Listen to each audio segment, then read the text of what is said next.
معاذ اللہ اگر کسی مسلمان سے کلمہ کفر سرزد ہو جاتا ہے اور وہ کلمہ کفر بھی التزامی کفر کو متضمن ہو، یعنی جس سے ایمان ہی ختم ہو گیا، تو ایسی صورت میں مرد اور عورت کا جو نکاح تھا وہ فسخ ہو گیا۔ اب اس کو حکم دیا جائے گا کہ یہ عورت اگر راضی ہے تو تجدید نکاح کرے۔ ٹھیک ہے، بغیر تجدید نکاح کیے صرف توبہ اور تجدید ایمان کر لینے سے دوبارہ میاں بیوی نہیں بن سکتے، ان کو تجدید ایمان کے ساتھ ساتھ تجدید نکاح بھی کرنا ہوگا۔ تو اب یہ کفر اگر اس کی زبان سے نکلا تو اس میں تو جہالت عذر نہیں تھی، معلوم ہو یا نہ ہو وہ بالکل دائرہ اسلام سے باہر ہوگا اور اس کو تجدید نکاح اور تجدید ایمان کرنا ہوگا۔ جب آپ آفس میں گئے، آپ سے پوچھا کہ آپ مسلمان ہیں یا کافر ہیں، اگر آپ نے اس کے سامنے کہا کہ میں کافر ہوں یا لکھ دیا کہ میں کافر ہوں، تو ایسی صورت میں کافر ہو جائیں گے اور دائرہ اسلام سے خارج ہو جائیں گے۔ شادی شدہ تھے تو نکاح ختم ہو جائے گا، کسی پیر کے مرید تھے تو وہ بیعت بھی ختم ہو جائے گی۔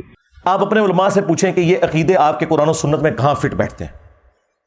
نمبر 1 چشتی رسول اللہ، جو حشر بہشت میں بھی لکھا ہے اور سبع سنابل میں بھی لکھا ہوا ہے، اور اعلیٰ حضرت نے خود تعریف کی ہے اور کہا یہ رسول اللہ کی بارگاہ میں کتاب مقبول ہے سبع سنابل فتاوی رضویہ کے اندر، لہٰذا اعلیٰ حضرت بھی مجرم ہے اس میں۔ انہوں نے ایسی کتاب کی تعریف کیوں کی جس میں چشتی رسول اللہ لکھا ہوا تھا؟ اگر انہوں نے انجانے میں کی تو ان کا علم غیب فارغ، اور اگر جان بوجھ کے کی تو ایمان بھی فارغ۔ اب آپ فیصلہ کریں۔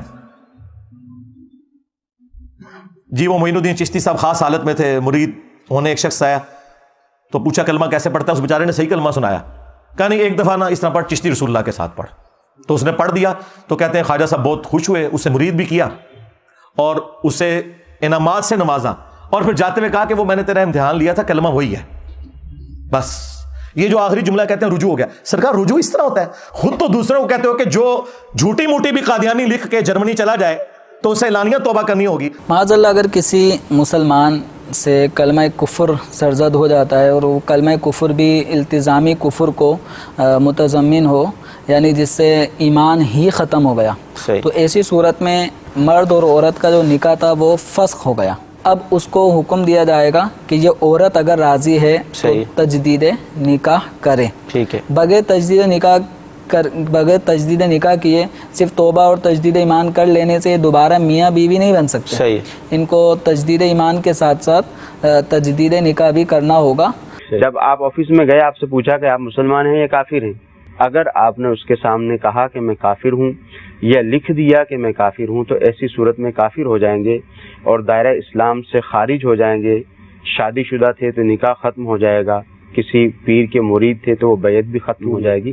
تو اب یہ کفر اگر اس کی زبان سے نکلا تو اس میں تو جہالت عذر نہیں تھی، معلوم ہو یا نہ ہو وہ بالکل دائرہ اسلام سے باہر ہوگا اور اس کو تجدید نکاح اور تجدید ایمان کرنا ہوگا۔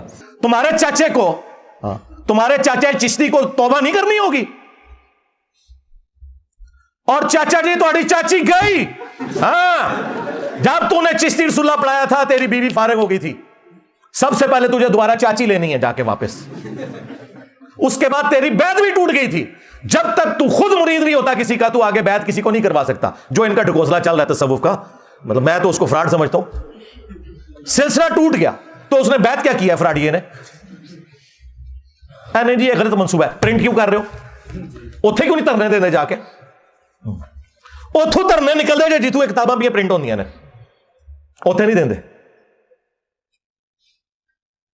تو یہ بالکل فراڈ ہے۔ توبہ اسی طریقے سے ہوگی کہ میں نے کفر بکا تھا، سب سے پہلے میں کلمہ پڑھ کے مسلمان ہوتا ہوں، آج تم واپس چلا جا، میں پہلے خود کوئی پیر تلاش کروں گا، کوئی پھر نکاح خام تلاش کروں گا، اور نیا حق مہر بھی ہوگا، یہ ذہن میں رکھیے گا، ایویں نہیں چاچی واپس آندی، ہاں جب نکاح نیا ہوگا تو حق مہر بھی نیا ہوگا۔ چاچو تیری چاچی گئی، ہاں چاچو دی چاچی گئی، چاچی بھی چے تے چاچو بھی چے تے چشتی بھی چے، ہاں اے اور تھلے لکھیا کرو چشتی چاچو تیری چاچی گئی، ہاں لے جاؤ جتھے ایک بزرگاں دی گال کرن تھلے لکھو چشتی چاچو تیری چاچی گئی، ہاں ہاں۔ تو یہ اس طریقے سے جھوٹے جھوٹے دفاع کرتے ہیں۔ اللہ کے بندو اس طریقے سے اگر معاملہ اگر کلمہ ہی نہیں ہے تو پیچھے اسلام کیا رہ گیا؟